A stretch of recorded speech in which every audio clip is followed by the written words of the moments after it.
तिनै विषयहरूको याद आउँछ बारम्बार। सुमेधा ऋषिबाट यस्ता प्रकारको ज्ञान प्रदान भइसकेपछि र नवाह ज्ञान महायज्ञ गरिसकेपछि देवीको अनुकम्पाबाट सुरथ र समाधिमा ज्ञान प्रविष्ट हुन्छ।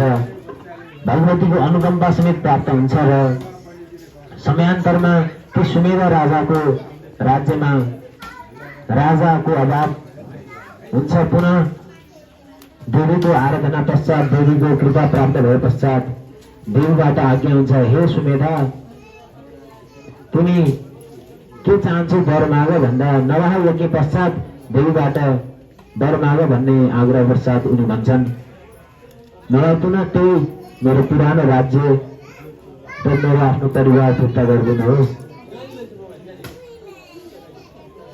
म हजुरको सेवा गर्दै आफ्ना प्रजाहरूलाई पालन गर्न चाहन्छु। राजाको धर्म हुन्छ आफ्नो प्रजाको खुसी, आफ्नो प्रजाको राम्रोसँग लालन पालन।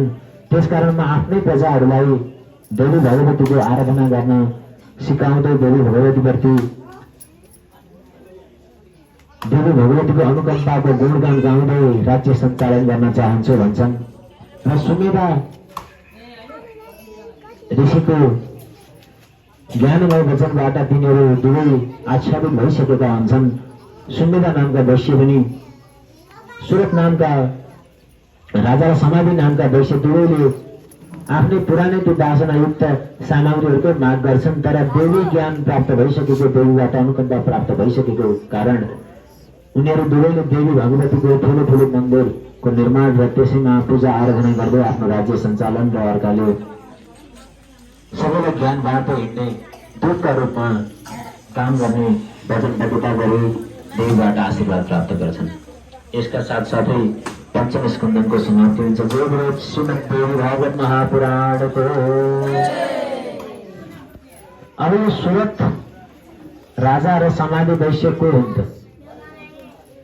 मैले अघि कथामै पनि भनिसकेको छु, वासना र लोभ यी दुईटाले मात्र दुईजनालाई ग्रसित बनाएको हुन्छ। आफ्नो घरबार आफूले सर्वस्व ठानेको आफ्नै पत्नी, कसैको पति हुन सक्छ, कसैको आफ्नो घरको सम्पत्ति हुन सक्छ, राज्य भनेको सम्पत्ति आफ्नो वैभव लक्ष्मी हुन सक्छ, मन्त्रीहरू भनेको आफ्नै विश्वासका पात्र आफ्नै साथीभाइ हुन सक्छन्।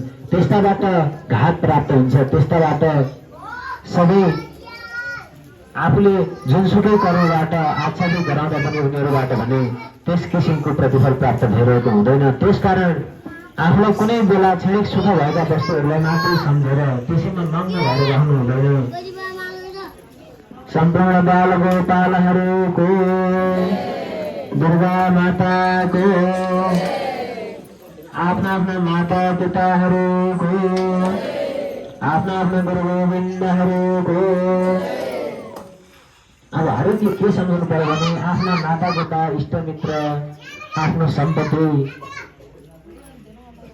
आफ्नो परिवारलाई आफूले सर्वस्व ठानेर हिँडिरहँदा पनि आफूले उनीहरूलाई मन वचन कर्म र धन वैभव ऐश्वर्य सम्पूर्णबाट आच्छादित बनाउँदा पनि उनीहरूलाई सम्पूर्णता आफ्नो सर्वस्व अर्पण गर्दा समेत उनीहरूबाट पूर्ण आफ्नो इच्छा पूर्ण गर्न नपाउँदाको प्रतिफल स्वरूप उनीहरूबाट घात प्रतिघात प्राप्त हुन्छ। कसैलाई पत्नीबाट पतिलाई, पतिबाट पत्नीलाई, साथीभाइबाट इष्टभाइ, इष्टमित्रबाट सम्पूर्णलाई। त्यसकारण ज्ञान मार्गमा अगाडि बढ्नुपर्छ, वासनाभन्दा पर रहनुपर्छ, आफ्ना सुख भोगका, इन्द्रिय भोगका विषयबाट अलिक पर रहनुपर्छ भन्ने सन्देश यस कथामा बोकेको छ।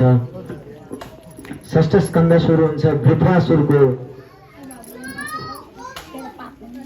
वृत्रासुरको राज्यबाट।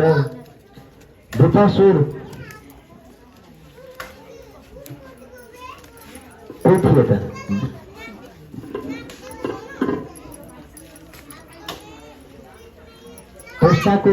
त्वष्टा ऋषिका पुत्र विश्वरूप को प्रसंग हुँदै वृत्रासुरको जन्म भएको बताइन्छ।